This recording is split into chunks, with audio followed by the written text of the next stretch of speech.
right, so what if you could take the absolute best parts of Ethereum and Polkadot and just squish them together into one single unified system?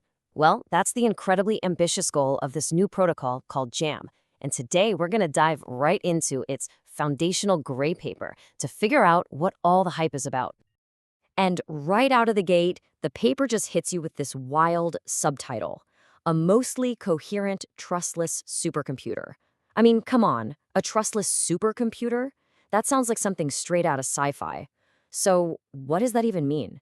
This one phrase really tells you everything you need to know about JAM's ambition, and it's the central idea we're going to unpack together. So, to really get where this whole supercomputer thing comes from, you've got to look at its DNA, right? JAM didn't just appear out of nowhere. Nope. It's a direct mashup of ideas from two of the biggest players in the game. You can literally think of Ethereum and Polkadot as its conceptual parents. Okay, first up is Ethereum. Now, the paper uses this very technical phrase, a global singleton permissionless object environment. Yeah, I know, it's a mouthful. But the key word you really need to latch onto here is singleton. Just think of it as one single, giant, global computer that everyone has to share.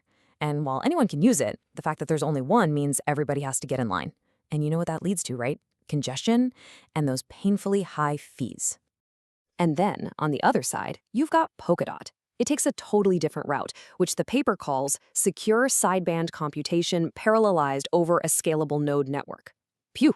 Okay, so instead of that one giant computer, I want you to imagine a whole network of smaller, specialized computers that are all working at the exact same time, in parallel. The whole point here is scalability and pure efficiency. Okay, so here you can see it perfectly, side by side. On one hand, you've got Ethereum's model, that one big machine chugging along, handling one thing after another. And on the other, you have Polkadot's model, this whole swarm of processors all working in sync. We're talking about two fundamentally different and frankly really powerful philosophies. So the million-dollar question is, what on earth happens when you try to smash them together? And that, right there, brings us to the main event. See, the real magic of JAM is that it's not about picking a side. It's not Ethereum versus Polkadot. It's about creating this incredible hybrid system that tries to fuse the absolute best parts of both into one single elegant model. Yeah, the paper is super clear about its mission here.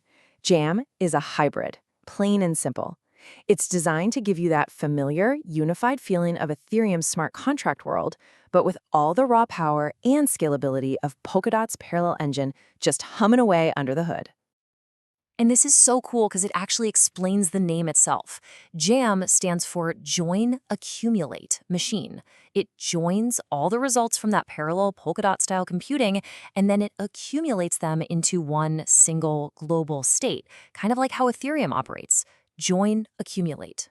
It's a pretty clever and elegant way to describe what's going on, right?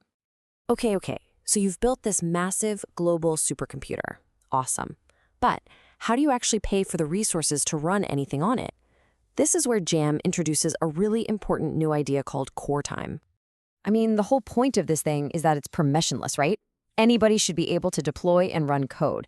But that computation can't just be free. You can't have a free-for-all on a global supercomputer. You've got to pay for what you use.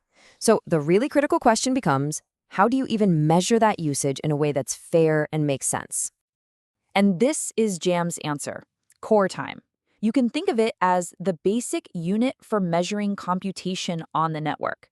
It's just a way to put a number on the processing power that you're actually using on this supercomputer. And boom, here it is. For anyone who's ever used Ethereum, this should be a big aha moment. Buying core time in JAM is basically the same thing as buying gas in Ethereum. It's the fuel. It's what you pay for to make your stuff actually run on the machine. All right, so let's recap. We've got the big idea, this hybrid supercomputer, and we've got the fuel, core time, to make it run. So what's next? Let's zoom out a bit and look at the bigger picture. Where does the gray paper see all this going? Like, what does this JAM thing actually look like when it's up and running? So this really lays out the whole service model. First, yeah, you get that familiar, comfy, smart contract functionality that feels a lot like Ethereum.